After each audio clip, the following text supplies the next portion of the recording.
ॐ विश्वानि देवदवितदुरितानि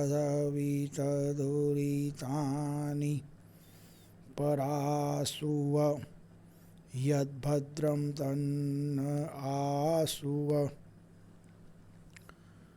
साथियों, वंदे मातरम, भारत माता की जय। सबको नमस्ते।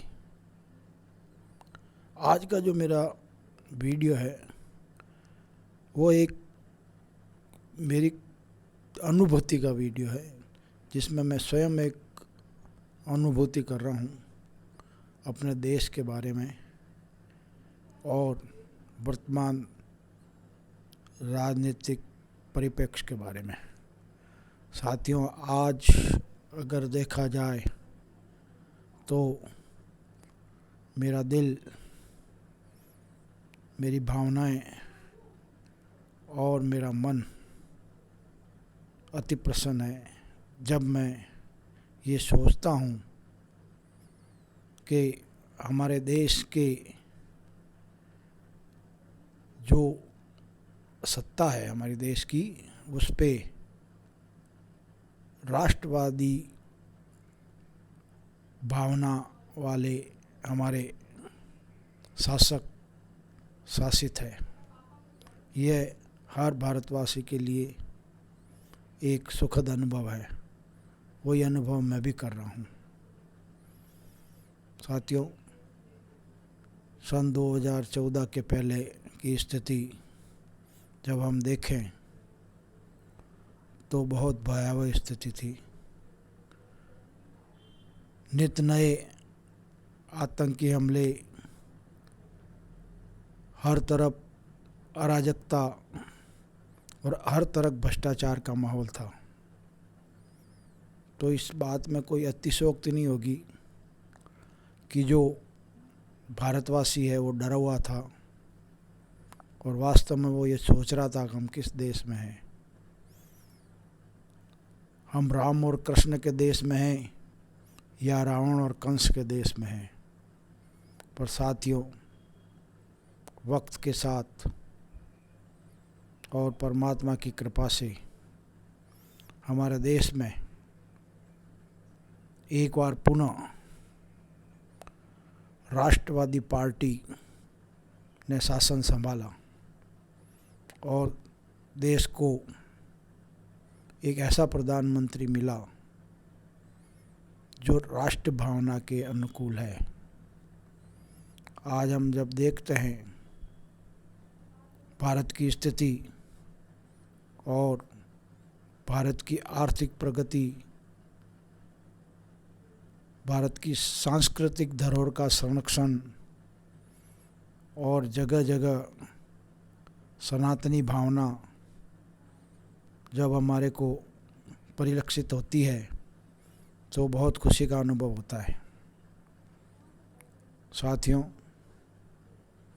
यह परमात्मा की कृपा हम पे हुई है और हम तो परमात्मा से यही हर समय प्रार्थना करते हैं कि हे प्रभु, भारत देश पे हर समय हर बार यह राष्ट्रवादी सरकार आए और देशद्रोहियों का नाश हो, भ्रष्टाचारियों का नाश हो और वो लोग कभी भी सत्तासीन न हो पाए जिन्होंने लंबे समय से देश को लूटा है, देश की सांस्कृतिक धरोहरों को नुकसान पहुंचाया है और देश में अराजकता और आतंक का माहौल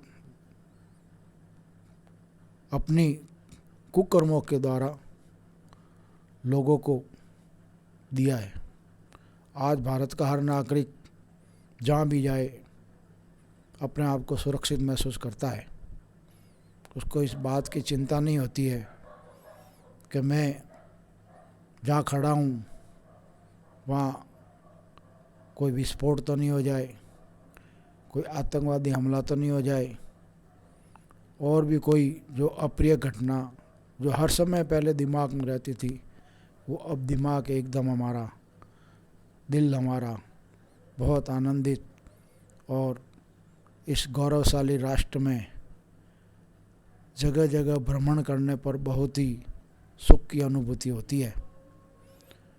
इसके उपरांत भी राष्ट्र विरोधी ताकतें, जो मैं कहूँगा वो सत्ता में थी तब खूब लूटा देश को, अब जब सत्ता में बाहर है तो उनके भ्रष्टाचार और उनके दुराचार का खुलासा हो रहा है, तो वो ऐसे बर्ताव कर रहे हैं जैसे उन्होंने कुछ किया ही नहीं, और वो इस तरह से अपने आप को पेश करने की कोशिश कर रहे हैं कि हम पाक और साफ है।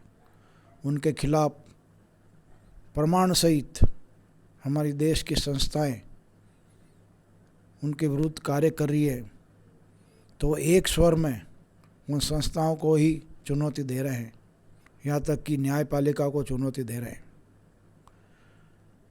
अब देखिए, चुनाव होता है और चुनाव में जब उनकी हार होती है तो वो चुनाव आयोग और ईवीएम को चुनौती देते हैं, लेकिन जहाँ जीत होती है वहाँ अपनी ताकत को अहंकार सहित आंकने की कोशिश करते हैं।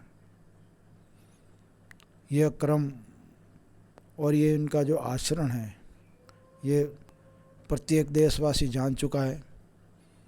इनका जो मुखौटा आज तक कोई देशवासी पहचान नहीं पाया था, उसको पहचान हो गई है कि किस तरह के लोग इतने सालों तक सत्ता में काबिज रहे और उन्होंने सिर्फ देश को लूटने का काम किया।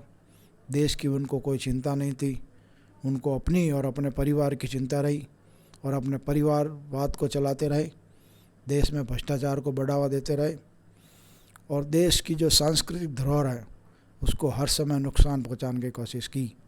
और देश का जो बहुसंख्यक हमारा एक क्या कहना चाहिए, एक वो मानव समूह है जो बहुसंख्या में है और जिसको भारत से और भारत की संस्कृति से प्रेम है, उनके ऊपर कुठाराघात करते रहे। आज उनको यह चीज़ और यह स्थिति उनको बिल्कुल नागवार उजड़ रही है कि ये क्या हो गया, क्यों हम हमारे मंसूबों में कामयाब हो नहीं पा रहे हैं। तो मैं आपको बता देता हूँ, ये उनको समझ लेना चाहिए कि अब भारत की जनता ने उनको ठुकरा दिया है। या तो वो अपना आचरण सही करे और अपने किए हुए पर पछतावा करे, और जो किए हुए को जो भी न्यायपालिका उनको सज़ा देवे, उस सज़ा को स्वीकार करते हुए वो सज़ा पूरी करे और अपने जो समर्थक है उनको कहे कि भाई हम दोषी है, हमें ये सज़ा मिली वो सही है। इसी तरह से प्रायश्चित के द्वारा ही उनके पाप धुल पाएंगे। अगर जब सज़ा मिलती है और वो व्यवस्था को चुनौती देते हैं तो भारत की हर जनता उनको जानती है और इसका प्रभाव प्रत्येक व्यक्ति पर पड़ता है। तो वो इस स्थिति को अपने पक्ष में करने में लगे रहते हैं। ये उनका जो व्यवहार है कतई अच्छा नहीं है। साथियों, भारत एक समृद्धशाली देश था और वापस अपनी समृद्धि को प्राप्त कर रहा है, तो विदेशी ताकतों को भी ये अच्छा नहीं लग रहा है, क्योंकि भारत जो कि अगर अर्थव्यवस्था में देखा जाए जो 10वें पायदान पे था, आज 5वें पायदान पे है।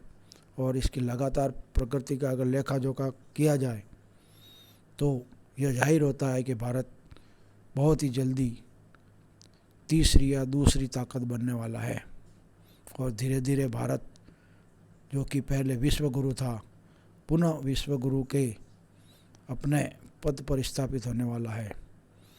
तो ये जो जब कुछ जो हो रहा है वो देश में बैठे देशद्रोहियों को और बाहर बैठे विदेशियों को कतई स्वीकार नहीं हो रहा है।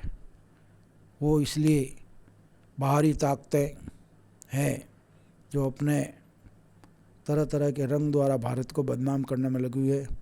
वही हमारे देश में छुपे हुए चंद गद्दार जयचंद जो है वो इन ताकतों को प्रोत्साहित करने की कोशिश कर रहे हैं। अब जनता इतनी जागरूक और समझदार हो गई है कि हर चीज़ को वो सूक्ष्म रूप से देखती है कि कौन क्या कर रहा है, कौन क्या नहीं कर रहा है, कौन देश का है और कौन देश का गद्दार है। साथियों, मैं आपको बधाई देता हूँ कि आज का भारत एक समृद्धिशील भारत है, राष्ट्र सुरक्षित हाथों में है और भारत लगातार विकास की राह पर है।